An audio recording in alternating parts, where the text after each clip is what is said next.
నారా చంద్రబాబు నాయుడు.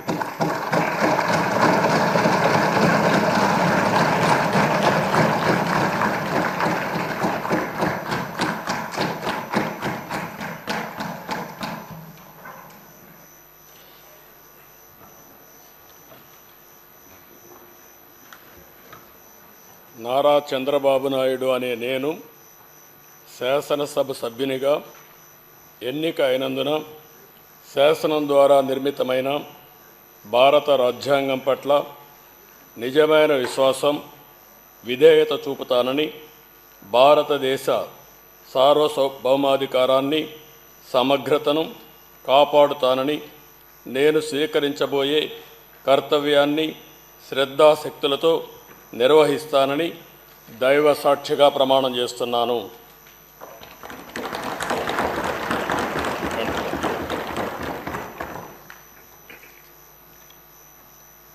ఆంధ్రప్రదేశ్ శాసనసభ సభ్యుడైన నారా చంద్రబాబు నాయుడు అనే నేను సభ నియమాలకు కట్టుబడి ఉంటానని, వాటిని అనుసరిస్తానని, సభా మర్యాదలను పాటిస్తానని, సాంప్రదాయాలను గౌరవిస్తానని దైవ సాక్షిగా ప్రమాణం చేస్తున్నాను.